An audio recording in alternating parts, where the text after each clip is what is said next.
New York Giants quarterback Daniel Jones is set to have his surgery on Wednesday. We're going to take a look at that, the timeline, the cap hit. Plus, we have the most underrated Giant on the 2023 team. All that's coming your way next on the Locked On Giants podcast.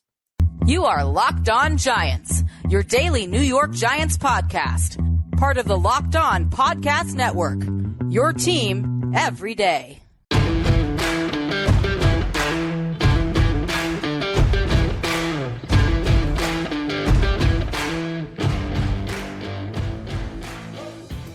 Today's episode of the Locked On Giants podcast is brought to you by Game Time. Download the Game Time app, create an account, and use the promo code LOCKEDONNFL for $20 off your first purchase. Last minute tickets, lowest prices guaranteed. Hello, New York Giant fans, and welcome to another edition of the Locked On Giants podcast, part of the Locked On Podcast family, your team every day. My name's Patricia Traina, P-Train, and on today's Locked On Giants podcast, Daniel Jones is having his knee surgery on Wednesday today as you watch this show. So we're going to take a look at the timeline, and then we're also going to take a look at the fallout, the ramifications, if you will, financially as a result of the surgery. And so I'm going to break some numbers down for you. And then we're going to talk about the Giants cap situation. I'll give you an update on where things stand with that overall for the rest of this year as well as next year. And then finally, I have my pick for the most underrated Giant of 2023. I know the season is still not technically over, but this is a guy that I think should be getting more involved on his side of the ball. I don't know why he's not, but when he has, he's delivered. And I'll tell you who that is coming up in segment 3. So thank you for joining us on the Locked On Giants podcast, making us your first listener today. Or if you watch on YouTube, your first watch of the day. Shout out to my everydayers, my Blue Crew community, my newcomers, and everybody in between. You're appreciated and loved. Let's get into it. All right. Daniel Jones told Kay Adams on the Up and Adams show that he is going to have his ACL surgery on Wednesday, today, as you are watching the show. All right. So one of the questions when I posted the article up on Giants Country was, what did they wait so long for? Well, folks, when it comes to an ACL injury, they have to let the swelling go down before the doctor can go in and take a look at the structure of the knee and see if there's anything else that needs to be done, or determine, if they're looking at a full tear, a jagged tear, what kind of tear they're looking at. The MRI can only show so much. So Jones did a bunch of prehab type of exercises to strengthen the knee. And now, he is ready for surgery. He's going to get it done. He is looking at an 8 to 10 month recovery period. This is what he told Kay Adams. So in looking at the calendar, the surgery would be on November 22nd. 8 months would put him at August 22nd. 10 months would put him at October 22nd. So probably a safe bet to say that he's not going to be ready for the start of training camp. Now, I want us to stop and just say that every athlete is different. Everybody recovers differently. Some guys are ahead of schedule. I don't think we're looking at an Adrian Peterson type of recovery here, but you never know. It depends on, exactly what damage was done. If the doctors find anything else that, maybe the MRI missed. So there are factors that are involved there that are going to determine exactly how long Daniel Jones is looking at missing. But it's safe to say he will not be available for the spring. He will not be available for the OTAs, and he may not be available for the start of training camp. Now, if he goes to the 10-month side, he's obviously looking at starting the season on PUP. And that's going to pose an interesting dilemma for the Giants because he has a $35 million base salary next year, right? And $36 million total guaranteed. That money can't come off the books. I think we've covered this before. We've said that they have to carry Daniel Jones on the books next year, regardless of how they feel about him. And early indications are that Jones will be on the roster, and he not only will be on the roster, but he will have an opportunity to reclaim his starting job. And this is regardless of what they do in the offseason. If they add a veteran via free agency or if they are in a position to draft. So Jones, I don't think the Giants next year look to restructure him because, as I mentioned, he's got $36 million guaranteed due to him, and any restructure would have to include that $36 million. So basically, you would if you restructure him, you're kicking the can down the road further and further. Not a good idea if you're the Giants, especially if you decide that you want to get out of that contract after next year. So what's going to likely happen, I think, is, Tommy DeVito, and I talked about this on yesterday's show, my everydayers will probably remember, but Tommy DeVito will probably get, the rest of the season to audition to make a case for being a QB2 next year, so that if Jones is not ready, Tommy DeVito can be the QB2. They can maybe save and move on from Tyrod Taylor. I don't know, obviously, if they're going to draft a quarterback at this point. It's going to depend on where they end up drafting. But here's the thing, for those of us who say that they have to take a quarterback, you can't force the pick. All right. So if you're drafting, let's say 7th in next year's draft, and you don't want to trade up because the price is too high, you can't just settle for a quarterback. You just have to kind of sit tight and follow your board. So it's too early to say for sure if the Giants are going to be in a market for a quarterback through the draft. We still need to see what the draft order is. So it's not a foregone conclusion, but given where Jones is going to be, maybe in his rehab, I think the team needs to prepare for the worst case scenario. They can't say in April, oh, he's going to be ready to start the season, because they won't know. So, if you feel that Jones is your guy moving forward, then maybe you just get a veteran to complement Tommy DeVito and Daniel Jones. If you don't, and you're in a position to get a young guy, you do that. And then you prepare to move on from Jones after the season. So that's kind of how I see that playing out. A lot of uncertainty. Jones obviously has to have the surgery. I'd be surprised if the Giants don't release a statement about his surgery, since he's we're talking the quarterback here of the team. So we should get hopefully some more information at some point today, Wednesday, about Daniel Jones on the surgery and what was found and that sort of thing. And once we have that, we can obviously update you regarding what we're looking at as far as a time period. But Daniel Jones set to have surgery the day before Thanksgiving, wishing him a speedy recovery.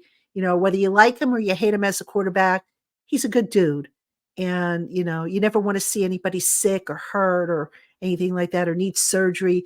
So I'm sending my best wishes out to Daniel Jones for a speedy recovery. And I hope you guys join me in that as well. All right, coming up next, we're going to talk salary cap. I'll get you updated on where things stand. And also we'll take a look at next year, because I know a lot of you guys ask about that and are curious about that. So we will cover that right after this. Hey, Giant fans, if you want to secure tickets to your favorite concerts, shows, and sporting events without the stress, you need to check out Game Time, the fast and easy way to buy tickets right up until the day of the event. With amazing deals on last-minute tickets and their best prices guaranteed, you can stop stressing over the tickets and start getting hyped for the fun that you're going to have. With Game Time, you not only get the lowest prices guaranteed, you also get clear images of seat views and event cancellation protection. And if you find tickets in the same section and row for less, Game Time will credit you 110% of the difference. So go ahead and snag the tickets without the stress with Game Time.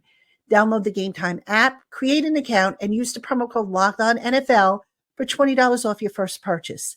Last-minute tickets, lowest prices, guaranteed. Terms apply. Again, that promo code is LOCKEDONNFL for $20 off your first purchase. This show is sponsored by BetterHelp. Life can sometimes drag us down, leaving us with more questions than answers. Life-changing decisions and events can challenge our coping skills and call our confidence in making decisions into question. BetterHelp can provide you with the guidance you need to become empowered in your decision-making process. BetterHelp is entirely online and is designed to be convenient, flexible, and suited to your schedule. Just fill out a brief questionnaire to get matched with a licensed therapist. And if you find that your assigned therapist turns out not to be a match, you can switch at any time for no additional charge. Let therapy be your map with BetterHelp. Visit betterhelp.com/lockedon today to get 10% off your first month. That's BetterHelp, HELP.com/lockedon. All right, everybody, welcome back to the Locked On Giants podcast. I'm your host, Patricia Terada. And coming up tomorrow on the Locked On Giants podcast, Crossover Thursday, my debate of Locked On Patriots and I will break down the upcoming Giants-Patriots game. We'll talk about key storylines, matchups, predictions, and everything in between to get you ready for that game. Friday's show, I'm not quite sure what I'm going to do just yet. Since, that show I usually tape on a Thursday, so that's still to be determined.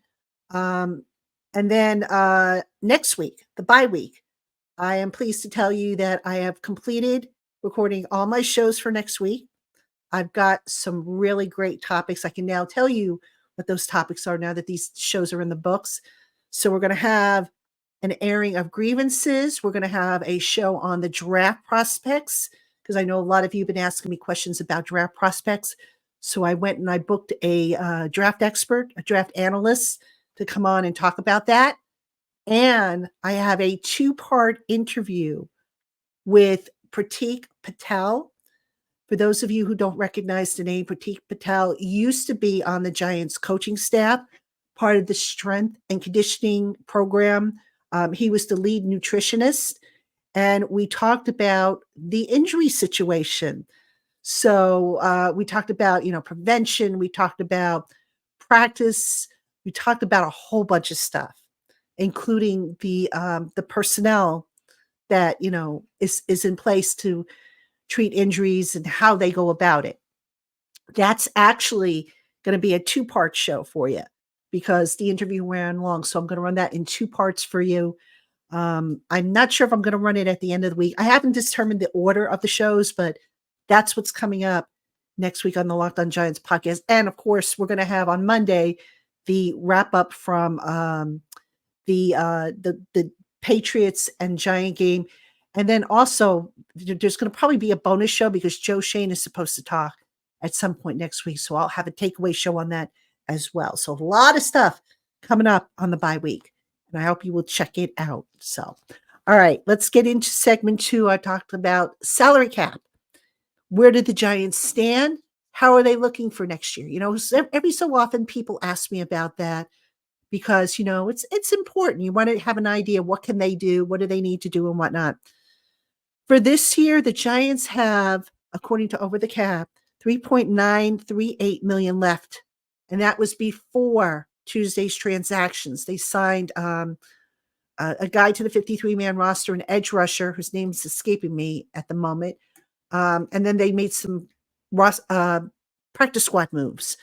There will probably be another roster move made at some point today, Wednesday, whether that's elevating Randy Bullock to the 53-man roster or they go in a different direction. So we'll have to see what that is. But that $3.938 million, that number is going to shrink. Right now, whatever's left over at the end of the year, if there is anything left over, the Giants can carry it over to next year. So what do they have for 2024? Glad you asked. So as of right now, in 2024, they have $28.79 million effective cap space and $47.615 million total cap space. The difference, effective cap space, is what a team has left after signing 51 players minimum and their rookie class. So if you go on Over the Cap and you look at the weekly cap space, you're going to see that effective number fluctuate. That's going to be based on where the Giants are projected to draft.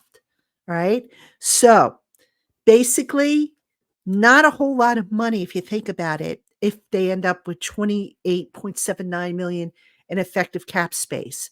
So, what can they do to get more? Well, there's a few things. But first, I want to mention real quick already the Giants have 11.054 million in dead money. That as a result of the Leonard Williams trade.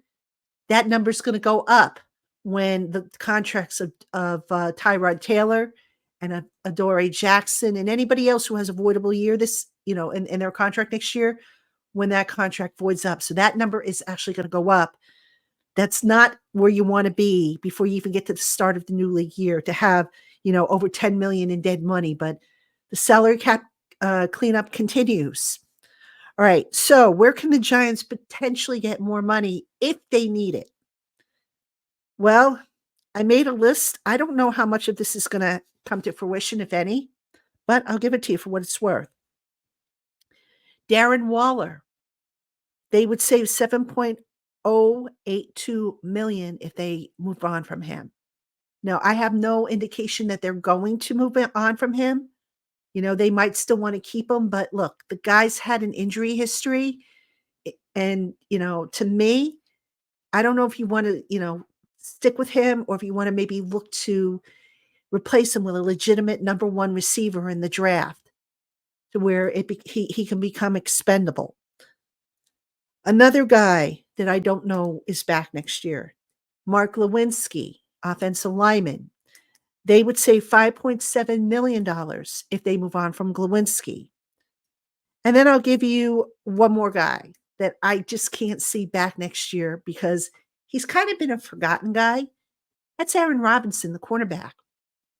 Now, Robinson would only yield a 1.361 million savings. That's not a lot. But, you have this guy on the PUP list. There's no indication that he's going to come off the PUP list anytime soon. I'd be surprised if it happens today, quite honestly.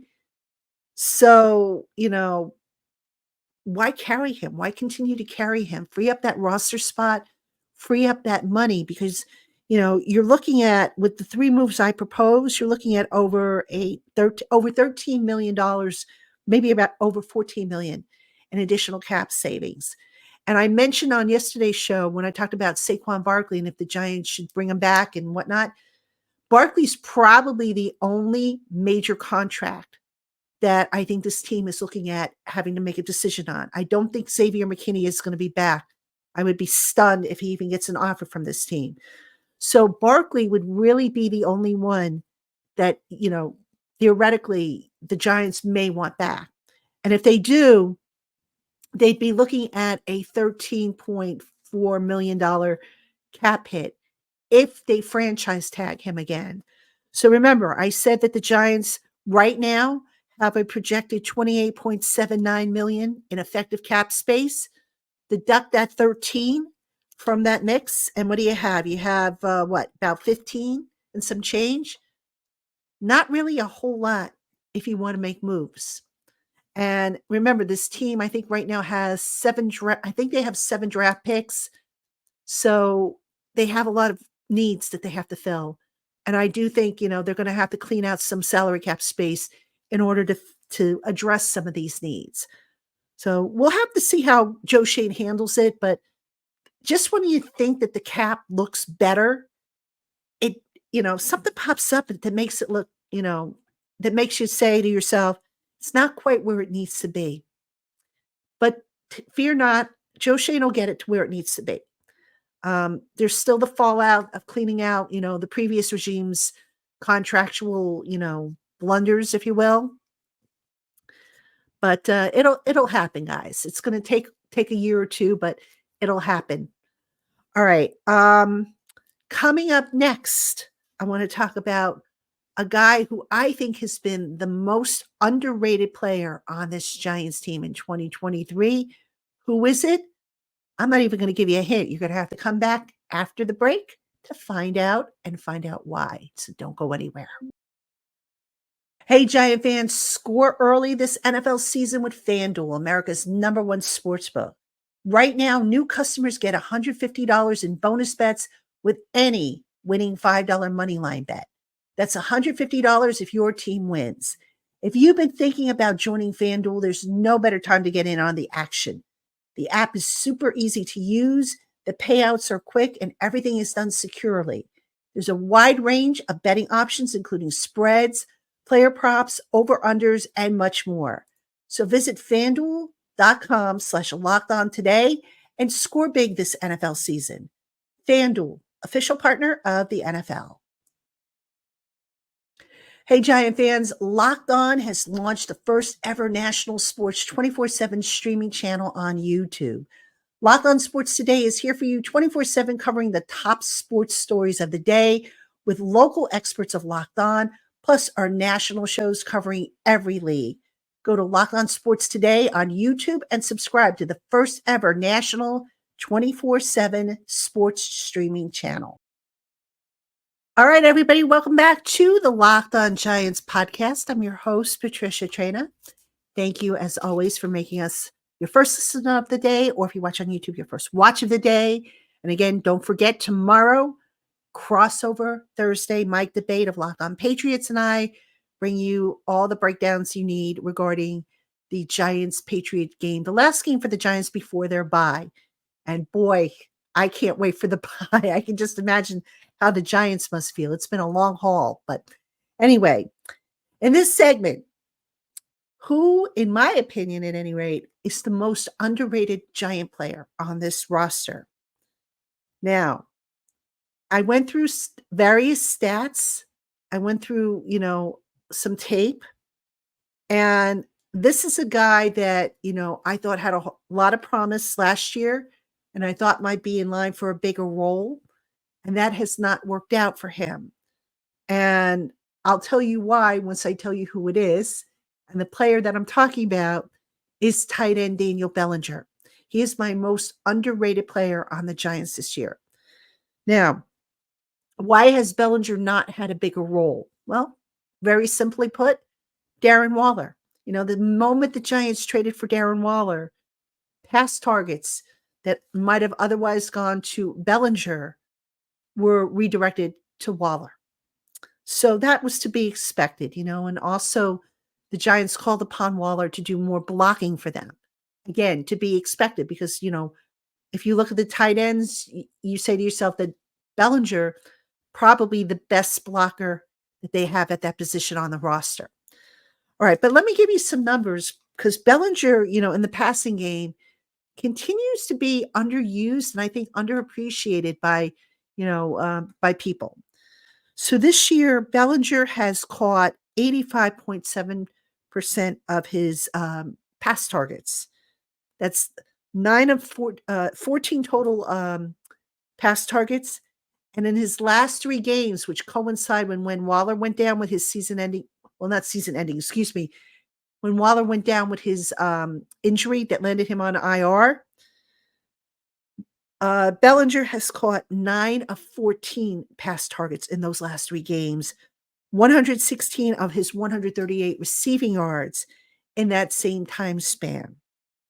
All right, so Bellinger very underrated as a receiver. Now, nobody's going to confuse Bellinger for a Darren Waller in terms of athleticism, and the proof's kind of in the pudding here. All right, so you look at Bellinger's yards after the catch. He only has 81, which means that, he's either not able to shake a defender, break free, or, create great separation and use any kind of athleticism to get upfield before a defender has a chance to rebound and get to him. His contested catch rates so far per Pro Football Focus, 1 of 2. All right, that's not really what he's there for, but you would think with his height, you would like him to be a little better in those opportunities as they come along. Here's a couple of other stats that are just kind of, you look at them and you kind of shake your head and you see why Bellinger right now is a TE2. 2 forced missed tackles. Again, he's a big kid, strong kid, but not, in terms of athleticism, not as athletic as Waller. And Bellinger has only managed to convert on 3 first downs. So those are, those numbers that I just cited, they're TE2 numbers, which is what Bellinger is. But with Waller down, he is now by default the TE1 on this team. And I'd like to see him maybe get a little bit more involved in the passing game because, look, if this team is not going to target Jalen Hyatt as much, and by the way, I think they should. If this team is going to throw to Sterling Shepard, which I don't, begrudge him that because I like Shep, but he's not the future here. If Paris Campbell's going to get some passes thrown his way, again, I question if he's the future. Why not get Bellinger more involved in the passing game? At worst, all right, so if he doesn't pick up yards after the catch, no big deal. If he's catching the ball and moving the chains, that's all you could ask for, right? So Bellinger is my pick for the most underrated Giant on this team. And just wanted to throw that out there because I was thinking, who could I pick for most underrated? And at the end of the year, we'll probably do an award show. I actually might have you guys and gals vote on that. And then, of course, I'll cast my vote and tell you who I pick if I disagree with you guys. But I have a feeling we're all going to agree. But anyway, Bellinger, my most underrated Giant player, especially in the last several weeks. And, some of you will probably say, well, what about Tommy DeVito? He's underrated. He's the quarterback, folks. I don't know that you can necessarily say that the quarterback is underrated. So I wanted to think outside the box there. All right, everybody, that's going to do it for this edition of the Locked On Giants podcast. Again, thank you for tuning in, making us your first listen of the day, or if you watch on YouTube, your first watch of the day. Tomorrow, crossover Thursday, myself, Mike Debate. Please join us. We look forward to seeing you. Have a great one, everybody.